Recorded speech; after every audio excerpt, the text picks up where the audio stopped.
The day of the Lord so cometh as a thief in the night. For when they shall say, Peace and safety, then sudden destruction cometh upon them, and they shall not escape. Zola Levitt presents Signs of the End.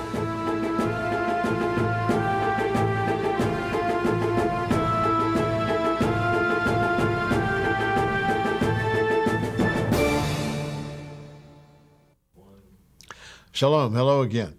Well, once again, we're going to interrupt our Tell It on the Mountain series for a Signs of the End program. As you know, we originally made the Tell It on the Mountain series during a past tour and put a lot into it and so on, but we sure didn't know, as most of Israel didn't know, that its government was talking about making some kind of peace agreement with the PLO. And that is such an important development and perhaps a prophetically significant development that we don't want to be remiss and not cover it. So we've made these Signs of the End programs, which we are interspersing with the other series just to keep you informed. You certainly can't get any news that's believable about this peace thing from the secular media, believe me. But we'll keep you informed as to what's really going on. And tonight we're going to talk with a number of Israelis, every walk of life, the man on the street, the settlers, and so on this program. So let's go now to location. They came from settlements in the far north, from the Golan, from the south in Gaza. They came from Bible towns, from the hillsides surrounding Hebron, Bethlehem, and Nazareth. Estimates upwards of 100,000 disgruntled Israeli citizens recently gathered in Jerusalem to voice their displeasure with the peace agreement. They rallied around their flag and gave impassioned speeches that called for a return to conservatism. The audience cheered. And we are here to say that this is our land. We are not ashamed to say that Judea, Samaria, the Golan, Jerusalem is ours, and nobody will take us out of here. And we are in Judea and Samaria and the Golan and in Eilat and Tel Aviv, the Jewish people in its Jewish nation, and nobody will kick us out of here. I live in Bet Horon. We never did anything bad to anyone, and suddenly yesterday we found flags of Palestinians in our land. They put their flag over there. Why? We never did anything bad to them. We all want peace. We all want peace. We don't want to give things and to be freirim. We don't want to be making joke of us. And that's what's happening now. They say they can protect us.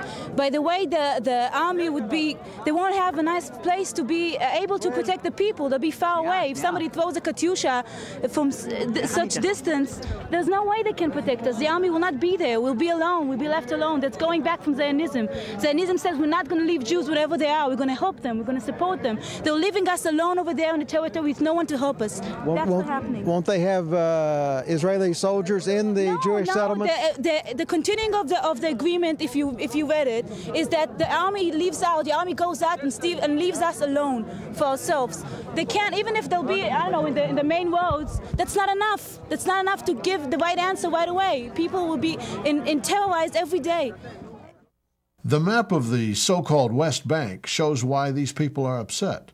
There is a honeycomb of settlements throughout this territory where Israelis have built homes and are raising their families.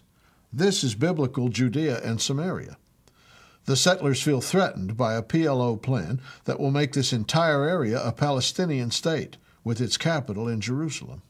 The area we live in, which is 10 kilometers from the northern suburbs of the city of Jerusalem, is going to be included, in all likelihood, in the autonomy plan, in which case the whole area itself will become slowly but surely under the arm of Yasser Arafat and his ministers.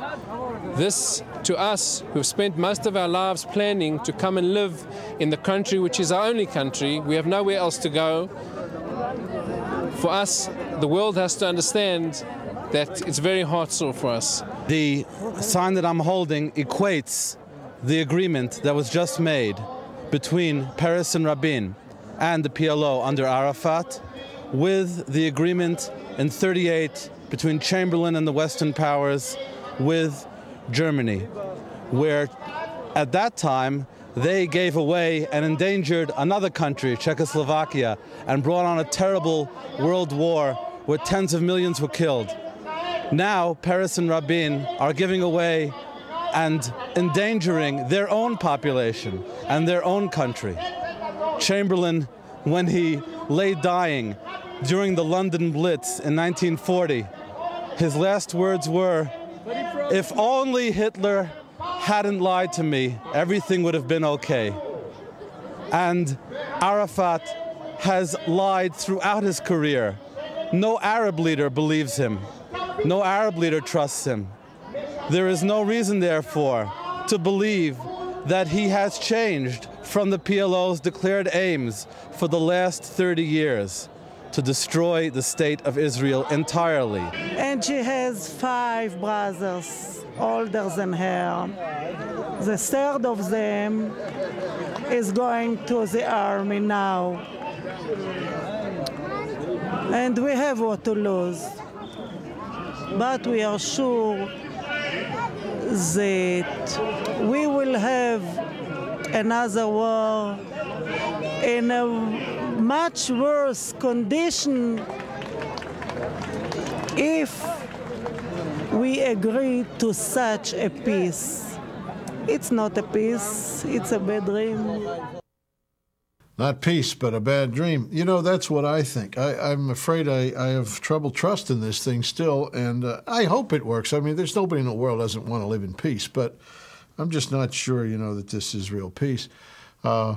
I was asked, you know, if I said the Palestinians shouldn't try to live in Israel with the Jews. It just, there's not enough space. They said, where would the Palestinians live? You know, the media have made this incredible idea that Israel is some big country and the Arabs have their country and that's it. So we made a map with our newsletter. When you apply for our newsletter, you get some interesting stuff from us. One page, we split a page and we showed the Arabic states. These are the Arabic holdings. This doesn't include Iran or Afghanistan or Pakistan or all these emerging Muslim republics in Russia, just the purely Arabic-speaking states all around Israel. And this is Israel on this side. This is not published in the New York Times and in Time magazine and so on. The fact that Israel is so tiny, it's almost a joke. It's like Rhode Island to the rest of the states. And that's the one they want to divide and give part to the Palestinians. Where would the Palestinians live? Jordan. Jordan's a Palestinian country. It's published that it's 70% Palestinian. Really, the other 30% are Bedouins who are in every Middle Eastern country. They're hard to count as citizens. They're just nomads that move from place to place. Palestine, or Jordan is Palestine. It's a Palestinian state, and that obviously is where they could live, or any state here where they speak Arabic, worship Allah, and so on. If they'd have them, they haven't volunteered.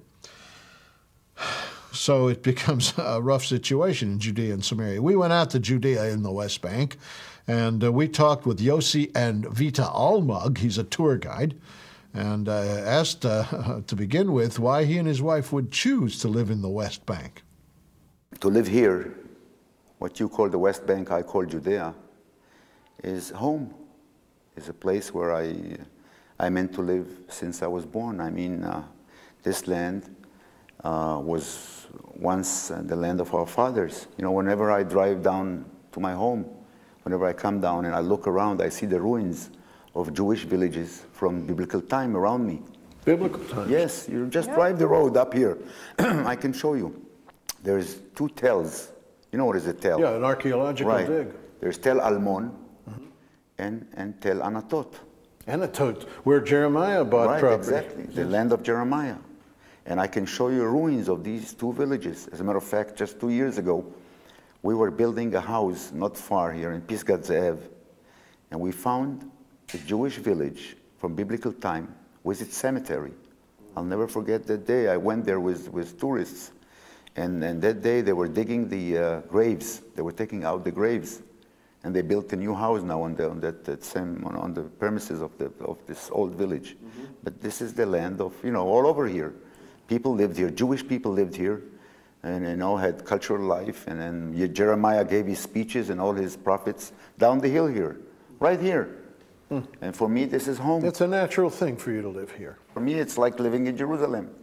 There's no difference for me to live here or in the city of Jerusalem, because it's the same land. Vida, you're not a native Israeli. I'm originally from Holland. Yeah. I'm raised with the Bible and very much also with the prophecies. And this is a promised land, and the prophecies and the prophets, it's written about God returning his people and giving back the land, going back to biblical borders. And 5 years ago, I came from Holland to settle here. First, we lived in the city. But I always felt like something was lacking. I loved the city, and I didn't want to leave it. But we had to do something. And then somebody brought us here that wanted to live here. Brought us here, and I came out here, and it was for me like, this is it. It's not in the city, but it's so close to the city, and this is my land, and we have to settle here. Now you're out here on this in this territory, and my gosh, for a woman, this must be quite a feeling. It reminds me of American pioneer days, people with machine guns and police checkpoints and so forth to get to your home. Yeah. Is it upsetting a little bit? No, not at all. Not at all. You're all for it? Yes. Yes, it's not upsetting. I'm not afraid. I'm driving whenever I want because this is my land. I have to be here and I want to be here, and nobody can push me out of it. Well, in this new situation, Yasser Arafat will be living right down the hill. You have to deal with new people coming into what is you feel is your land. What will be the situation? I'll tell you the truth. I lived in peace with Arabs all my life. I mean it. I was brought up in a neighborhood where we lived with Arabs. My father had some of his best friends were Arabs. I talk fluent Arabic. I have friends. I have Arab friends. We're all over here. I mean, every day when you come to my house, every day there's Arabs in my house. I treat Arabs like I treat anybody. I mean, for me, an Arab is a friend, is somebody that I live with. I don't hate Arabs. I have nothing against Arabs. But the Arabs have to understand that we were the ones who started this land. I don't want to talk about 4,000 years ago, 2,000 years ago, but they have to understand that the Jewish people has only but one home, and this is this little piece of land that we were dreaming of to come back. We were driven out of this land 2,000 years ago, 2,500 years ago, but by the Babylons, by the Romans, and here God gave us the chance to come back and gave us this land back. And they have to understand that we have to live here with them together. There's no way that they'll take the whole, as some of them say, this is our land. The Jewish people has the same right, if not more, to come back to their homeland, as the Bible says. And it's all meant by God to be. That's the way I look at it. And I hope that the Arabs one day will understand. Because when I have sometimes arguments with Arabs, I ask them, you know, what is your origin?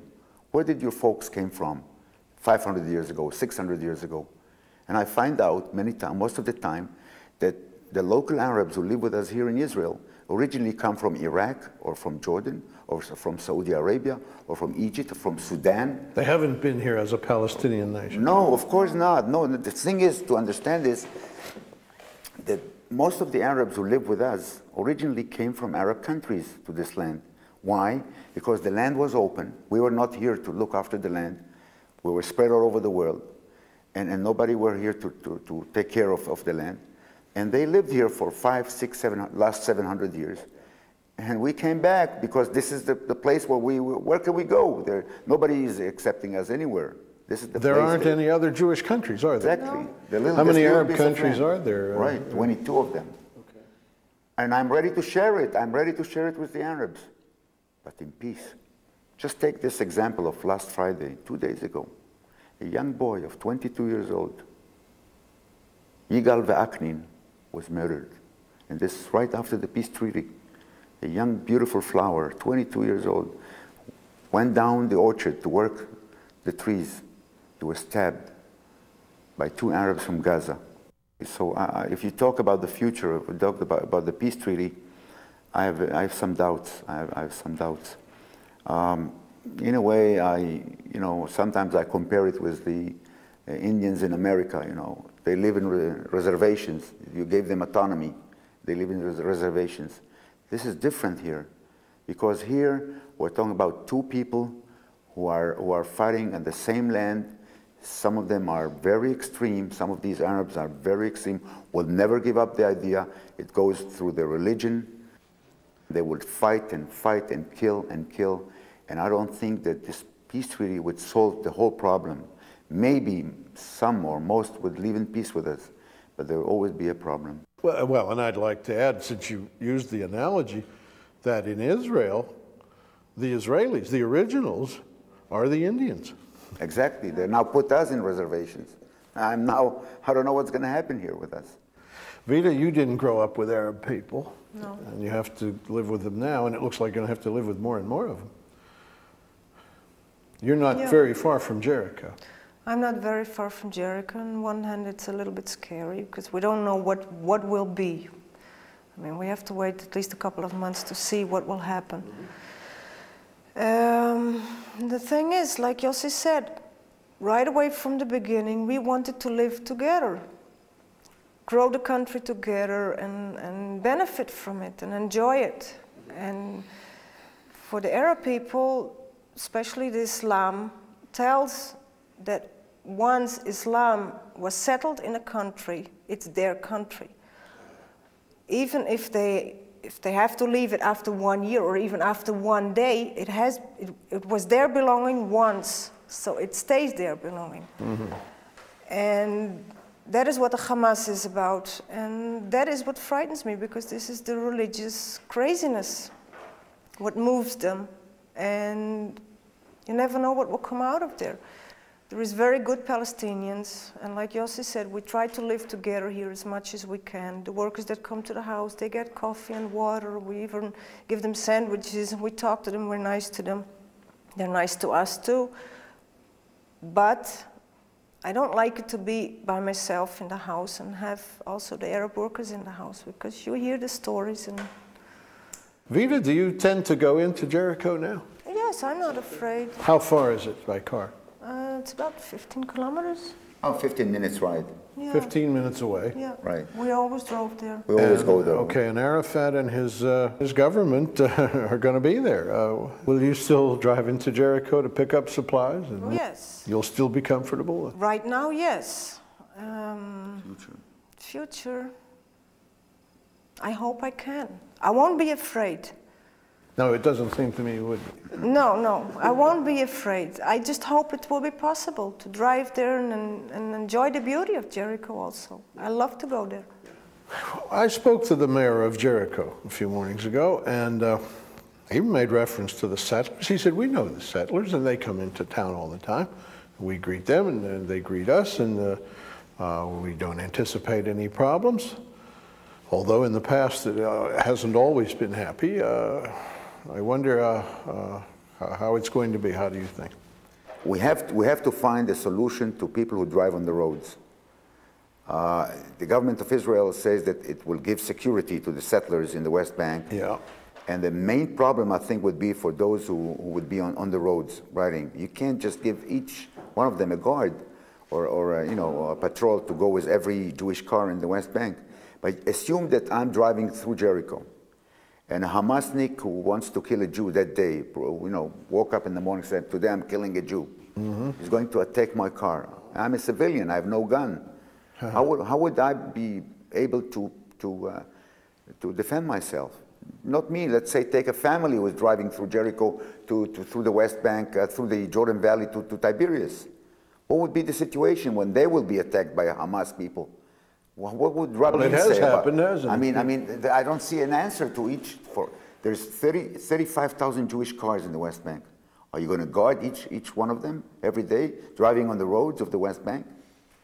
I don't have the answer. So the future is unclear. The future is unclear. You've invested a lot of time and labor and love and money in this area. And what if the government says, look, we can't protect you, get up and go? We'll have to protect ourselves. as we do now. You're not leaving? No, God forbid, no. No way. Okay. No way. Why should we leave? Would you leave your home? I wouldn't want to, but if the government said, I can't protect you, and it was surrounded by enemies, So we have the means, and we will protect ourselves. God is with us. We believe that God is with us. He brought us here. He brought us here because He wants us to be here. This was desert. If you would come here 7 years ago, you see this beautiful flourishing settlement now with flowers and roses and gardens. There was nothing here. And the Arabs will never, never, never. It will stay like this with them forever. If not for us, this beautiful, beautiful area that you were driving today would be desert. I'm telling you. We're working with stones here, with snakes and scorpions. We're moving rocks every day with our hands to make this place, as the prophet said, to bloom the deserts. We are blooming these deserts.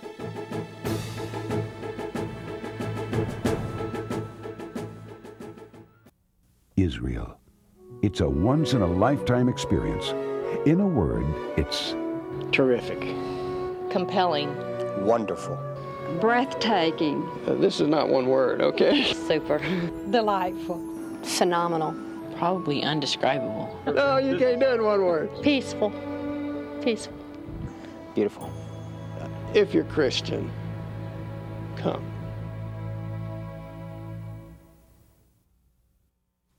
Our tours, of course, have always been safe. It benefits no one to bother the tourists. And in fact, we are now going to start seeing sites in the West Bank we haven't been able to see over many years with this new peace agreement. Well, let's go now to the streets of the new city of Jerusalem. That's different. We've talked with conservative voices, Yossi and Vida, and we were at the rally in the Old City. But on the streets of Jerusalem, where reaction is more mixed, we found some interesting views.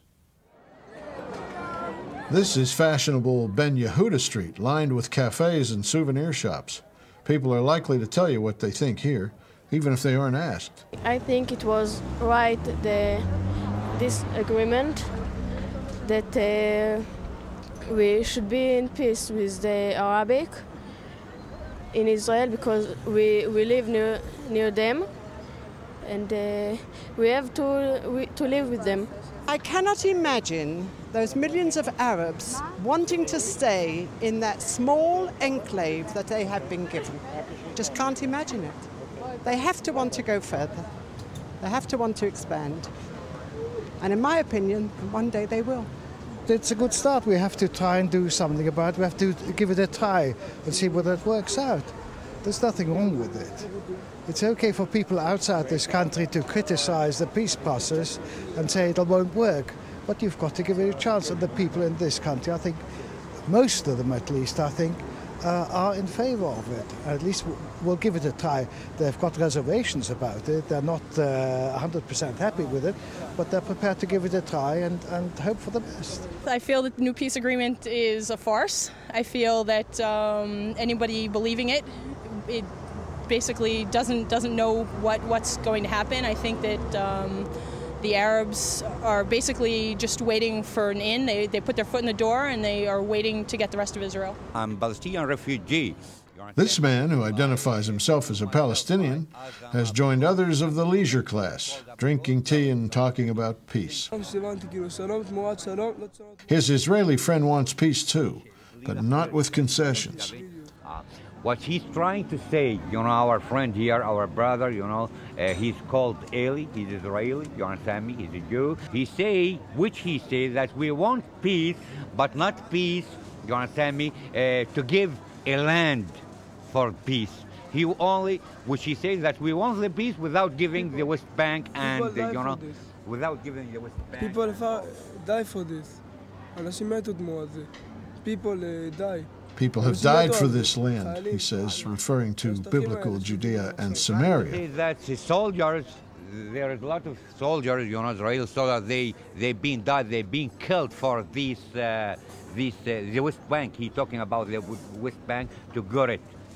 And he's surprised that how they're going to give it back for the people, you understand me, for the Palestinians. Well, there's a difference among friends. We found the Israeli and Palestinian just sitting together, and the Israeli says there's too much blood lost to give the land over, and the Palestinian repeats, he says it's too much blood shed to give it back. This expression, give it back, might please CNN, the other media that enjoy perpetrating the myth that there was once a Palestinian nation there. There never was. There never was. It's simply a made-up story. It's repeated and repeated mindlessly, but there never was. Take out your map or your history book of the last 19 centuries and find it. If you can find something called Palestine with a government that spoke Arabic and issued currency and so on, I'd be interested. It's simply a myth, and this man believes it, CNN believes it, and the world goes on believing it, and that's why Israel's supposed to give away part of its precious land. The mountains of Israel, the so-called West Bank, Judea and Samaria, were specifically given to the Jews over and over again. Ezekiel 31, the Lord says, and Schofield calls it in his Bible, a message to the mountains of Israel, the restoration predicted. The mountains, I should clarify, is the central ridge of the country running through Samaria and Judea. The Lord writes, also, thou son of man, prophesy unto the mountains of Israel, and say, ye mountains of Israel, hear the word of the Lord. And the chapter Ezekiel 36 goes on to say, because the sojourners and the pretenders and the enemies in the land say this is our land, just specifically because of that, I will be sure that you own these mountains. And when we did our Israel by Divine Right series, we went from Shechem to Bethel to right through the West Bank to show where God gave the land to the Jews. It is Jewish land. If it's given away, it's because of American administrations, the media, and so on, not because of anything God has done. Friends, I'm going to send the book Signs of the End, if you will have it. Prophecy update with Matthew 24, updated for the 90s. And it's got the peace thing. It's got everything up to today in the book. Dr. McCall and I are preparing it for you, and it'll be ready when we receive your order. And we'll enclose a map of Israel with it, $10 for the map and book, so you can follow these things at the post office box or at the phone number with your credit card. And will you remember the funds, please? I keep getting letters that say, keep up the good work. We watch every week, but we can't help you financially. If that's your feeling, the good work won't be kept up. It's going to just stop. 3% of this audience is supporting this program, and frankly, we can't run it that way. It's year end. You get a good deduction. How about catching up with me now? If you've been watching for a long time, I appreciate it. And Sha'alu Shalom, Yerushalayim. Pray for the peace of Jerusalem.